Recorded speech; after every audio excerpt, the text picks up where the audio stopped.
Hello everyone, स्वागत है आपका हमारे इस YouTube चैनल पर। आज हम क्राउन रूल को पढ़ने वाले हैं। चलिए तो शुरू करते हैं। क्राउन रूल में हम सबसे पहला एक्ट पढ़ेंगे, गवर्नमेंट ऑफ इंडिया एक्ट 1858। इस एक्ट को act for the good government of India भी कहा जाता है। चलिए तो इसके कुछ फीचर्स देख लेते हैं।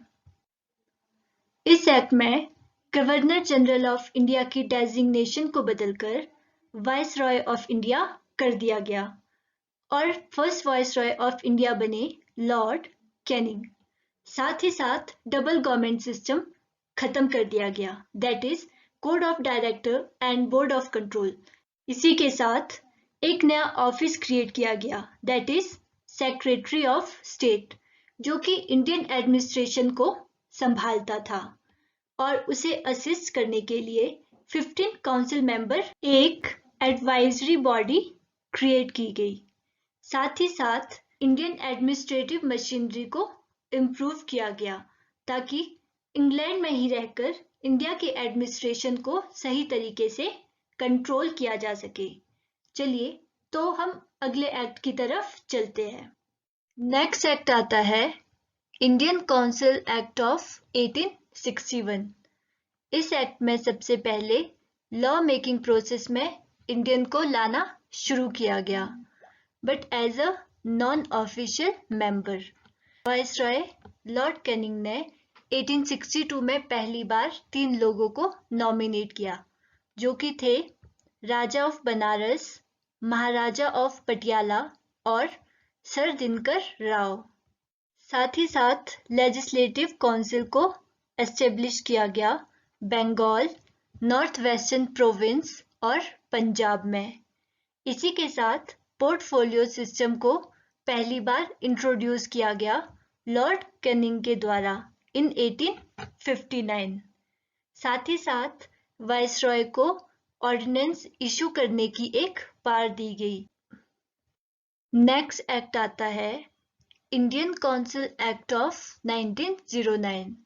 इस एक्ट को मॉर्ले मिंटो रिफॉर्म भी कहा जाता है।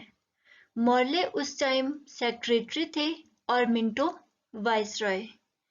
इसी के साथ लॉर्ड मिंटो के द्वारा कम्युनल रिप्रेजेंटेशन मुस्लिम्स के लिए इंट्रोड्यूस किया गया, जिस वजह से लॉर्ड मॉर्ले को फादर ऑफ कम्युनल रिप्रेजेंटेशन कहा जाने लगा। सत्येंद्र नाथ सिन्हा फर्स्ट इंडियन बने जिन्होंने ज्वाइन किया वाइसरॉयज इंडियन एग्जीक्यूटिव को। इसी के साथ अब हम नेक्स्ट एक्ट की तरफ चलते हैं। नेक्स्ट एक्ट आता है गवर्नमेंट ऑफ इंडिया एक्ट 1919। इस एक्ट को मॉन्टेग्यू चेम्सफोर्ड रिफॉर्म भी कहा जाता है। मॉन्टेग्यू उस टाइम सेक्रेटरी थे और चेम्सफोर्ड वाइसरॉय। इस एक्ट में सबसे पहले डायरकी सिस्टम को इंट्रोड्यूस किया गया, that is double government system. इसी के साथ बाइकैमरलिज्म को पहली बार इंट्रोड्यूस किया गया एक्ट 1919 में, जिसमें 2 हाउस क्रिएट किए गए, legislation of upper house and lower house. साथ ही साथ डायरेक्ट इलेक्शंस करवाए जाने लगे और इसी के साथ कम्युनल रिप्रेजेंटेशन को बढ़ाया गया Sikh, Indian Christians, Anglo Indians और यूरोपियंस के लिए।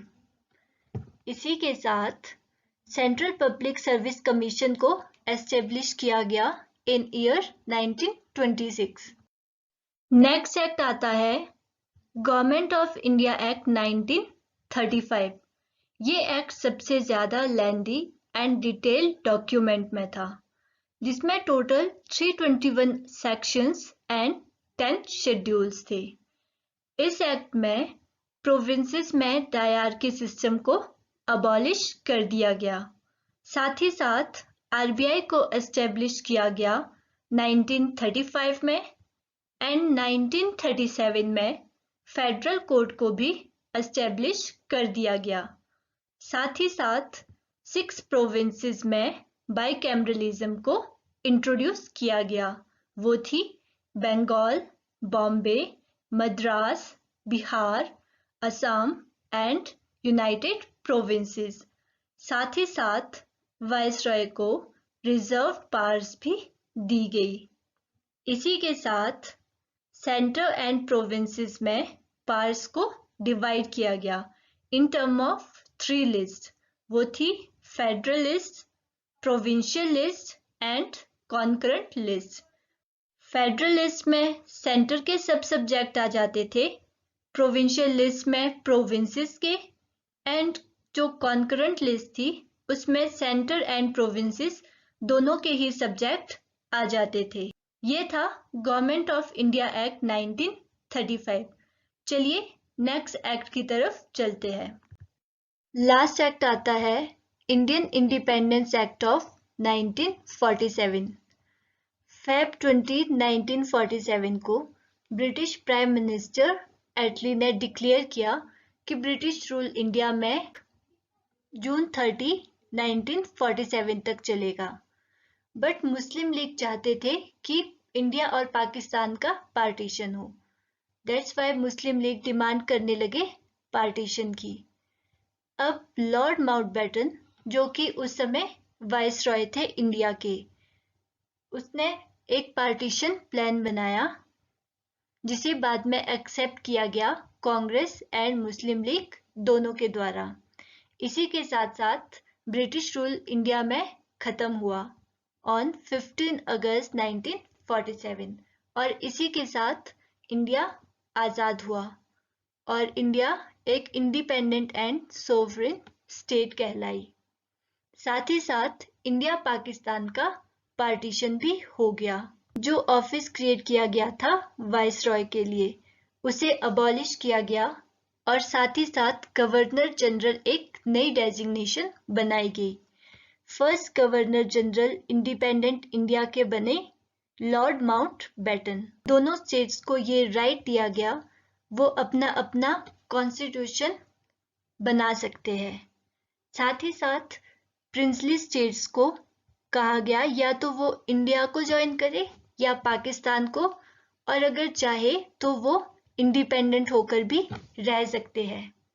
ये था इंडियन इंडिपेंडेंट एक्ट ऑफ 1947। इसी के साथ क्राउन रूल भी खत्म होता है। वीडियो पसंद आई हो तो लाइक कीजिए, कमेंट कीजिए आपको ये वीडियो कैसी लगी है और ज़्यादा से ज़्यादा दोस्तों के साथ वीडियो शेयर कीजिए और चैनल को सब्सक्राइब करना ना भूलें। Thank you.